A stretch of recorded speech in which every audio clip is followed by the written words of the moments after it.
standarnya disederhanakan dan kualitasnya diangkat. Jadi dulu ada kelas 3, kan sekarang semuanya naik ke kelas 2 dan kelas 1. Jadi diharapkan lebih sederhana dan layanan masyarakat lebih baik. Nanti Permenkesnya sebentar lagi keluar sesudah Bapak Presiden tanda tangan.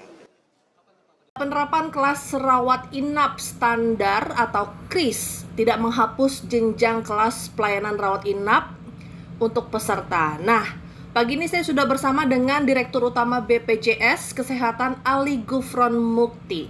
Pak Gufron, bisa dijelaskan sebenarnya di masyarakat ini polemik terkait hapus atau tidak hapus sih Pak yang sebenarnya terjadi? Iya, kalau masyarakat saya kira harusnya tidak terlalu khawatir ya, harusnya. Karena ini yang jelas itu sampai detik ini kan masih sama seperti biasa dan pelayanan kan lebih bagus begitu. Oke, nah ini kemarin Pak Menkes mengatakan sebenarnya yang terjadi itu adalah penyederhanaan kelas. Nah itu bisa dijelaskan nggak Pak, penyederhanaan itu seperti apa? Sebelumnya kan yang kita tahu ada kelas 1, kelas 2, kelas 3. Nah penyederhanaan ini seperti apa Pak? Iya, tentu kalau yang menyampaikan Pak Menkes lebih bagus tanya kepada Pak Menkes ya. Tapi yang jelas yang mengatur ini kan baru ini Perpres 59 tahun 2024 ya.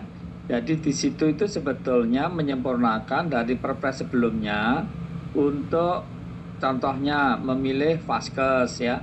Kemudian mereka yang di PHK, bagaimana KDK dan termasuk kriteria KRIS ya. Jadi KRIS ini dengan 12 kriteria begitu. Sehingga di situ diatur juga kalau yang katakanlah sekarang ini kan untuk yang pekerja formal ya, baik pegawai negeri, polisi, TNI, kemudian yang lain-lain kan sudah jelas dan sama ya. Nah ini yang didiskusikan itu adalah yang peserta bukan penerima upah, jadi bagian kecil itu sebetulnya. Ini yang tidak dipahami, dan juga yang bukan pekerja gitu. Itu yang tentunya, nah nanti KRIS ini kan masih dievaluasi ya. Jadi dievaluasi, menunggu evaluasi itu nanti akan berbasis evaluasi ditentukan kira-kira tarifnya, paket manfaatnya, iurannya, dan lain sebagainya. Nah, begitu. Oke, berarti ini tinggal penerapannya saja ke masyarakat ya Pak? Oh, belum. Iya, sebagian kan terutama kalau KRIS, karena yang rame kan KRIS, padahal itu tidak hanya KRIS ya. Itu ada KDK, ada tadi sudah saya sebutkan.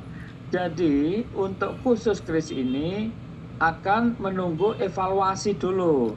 Evaluasi itu sebetulnya bukan oleh BPJS ya. Nah itu nanti kemudian didiskusikan, lalu hasil evaluasi itu akan menetapkan kira-kira paket manfaatnya seperti apa, kemudian apa tarifnya, iurannya begitu. Itu Mbak Juli. Oke, nah ini kalau misalkan masyarakat pasti bertanya-tanya ya Pak, ini kan Bapak bilang kemarin ada kelas 1, kelas 2, dan VIP. Berarti kan ada peningkatan kualitas pelayanan gitu ya Pak? Iya. Maksudnya ada perubahan tarif nggak Pak? Ya. Iya, boleh meningkat. Jadi umpamanya kelas 1 mau pindah ke waktu dirawat ya, pindah ke VIP, itu diperkenankan sekarang ini.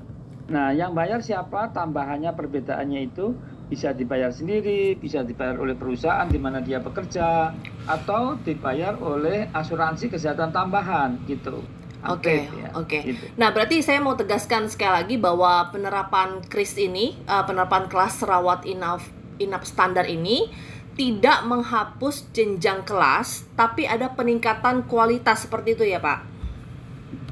Kita berharap seperti itu, tetapi untuk pastinya kan menunggu hasil evaluasi ya, kan di situ sudah ada waktunya juga ya, sampai kira-kira Juni 2025. Mohon maaf, jadi nanti Juli 2025. Nah itu akan keputusan ini mengenai paket manfaat, mengenai tarif, mengenai iuran akan ditetapkan gitu. Oke, berarti ini tadi Bapak bilang ya, masyarakat tidak usah khawatir, tidak usah gerasa-gerusu terkait penerapan KRIS ini, karena sebenarnya pemerintah ini ingin mengevaluasi pelayanan seperti itu ya Pak?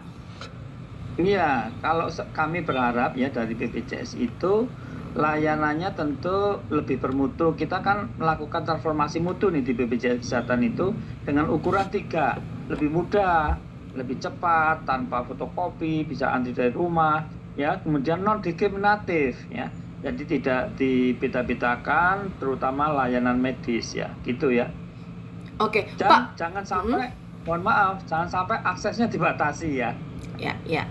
Oke, Pak, saya mau tegaskan berarti kelas 3 itu sudah tidak ada ya, Pak? Hanya VIP, kelas 1 dan kelas 2. Sampai sekarang masih ada, sampai sekarang ini masih ada, besok itu loh. Iya, maksudnya Besok, nanti setelah di situ, penerapan ini kelas 3 dihapuskan.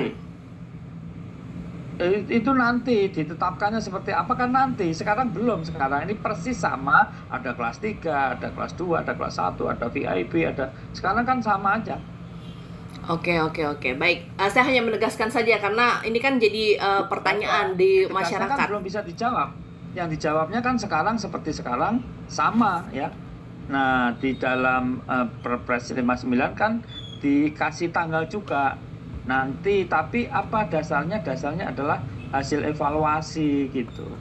Oke. Ini karena Pak Menkes kemarin bilang bahwa kelas 3 yang sekarang ini nanti akan naik ke kelas 2 dan kelas 1 seperti itu, Pak. Jadi saya mau menegaskan bahwa berarti nanti akan ada penghapusan kelas 3 gitu, Pak.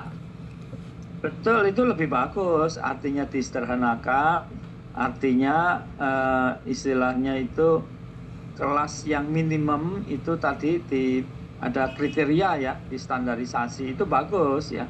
Tetapi pastinya kan kita harus nunggu evaluasi begitu.